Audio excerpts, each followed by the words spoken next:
Good morning, good people. Today is July 8th, 2021, and today I got several projects going on. I'm going to be finally putting on the second air spring and shock to my BMW and getting that back on the road. The X5 of this vintage uses an airbag spring on the rear to self-level the car depending on vehicle load. To raise the back, people usually replace the system with coilover shocks. I purchased a lift kit, not realizing that the kit came with spacers for coilovers. Instead of doing the smart thing and replacing the pneumatic system with coilovers, I decided to fabricate spacers for both components. As you can see, I made the spacers from wood. The preferred method would be to use a synthetic polymer-based spacer or aluminum, but I chose to use hickory boards for my spacers. As I discovered, lifting the car with air springs is a pain in the ass because you need spacers for both the shocks and the springs. I thought it'd be simple to make some spacers for the shocks, not realizing I'd have to make spacers for the springs as well. Engineering the spring spacers was much more difficult a proposition than I'd imagined because of the way the spring connects to the swing axle. I had to create a spacer that would connect to the spring and then replicate the connection to the swing axle. I came up with a three-piece system in which the air spring connected to a stainless steel bracket to which the spacers could be affixed.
The bottom piece of the system had the swing arm axle connector attached to it. These connectors I salvaged from the old spring by cutting them off into a puck that could be bolted onto the bottom.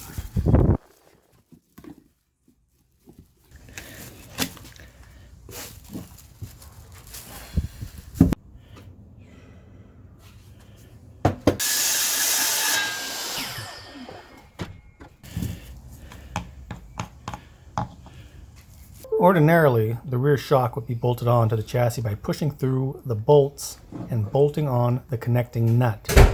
But because of the spacers, I had to get coupling nuts, attach them to the shock bolt, and attach them with a bolt from above.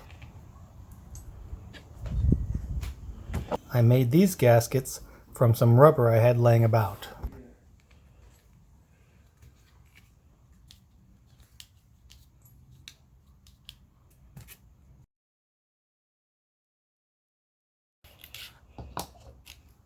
Assembling the spacer entails clipping on the spacer bracket like it would clip onto the swing arm.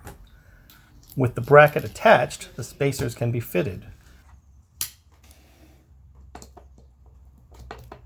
Before fitting the bottom spacer, I had to bolt on the swing arm connector, assuring that the spacer guide is aligned with the guide notch in the bracket.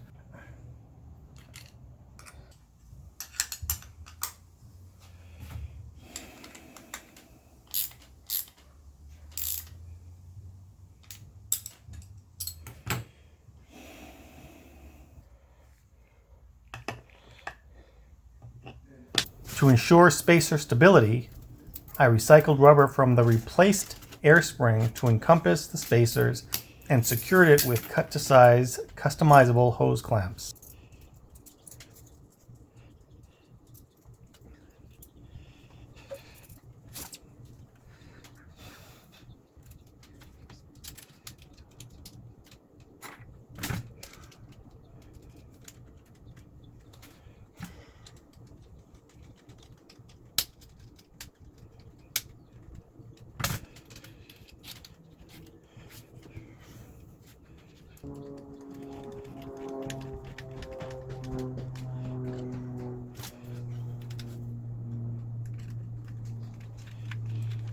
All right, good people, it's gonna be a warm day today.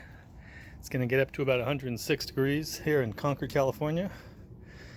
I'm putting together my desert mobile. It has a new battery in it. I put this cutoff switch here to the battery. Here are that's the shocks right there. And behind the shocks are the air springs.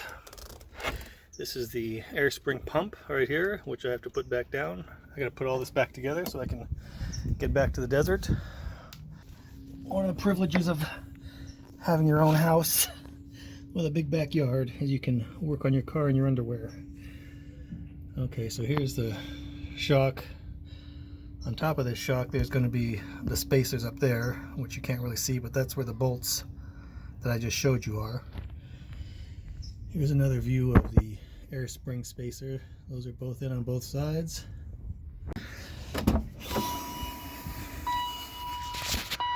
Okay, so the battery is actually, without the generator, is 12.6. I'm turning this off. Then, going back over here to my temporarily set up thing. I just turned the battery shut off there. You can see that nothing. So that is the way I want it. Go back over here. Turn this thing on. That's on. Come over here and we can see it's 12.6. All right.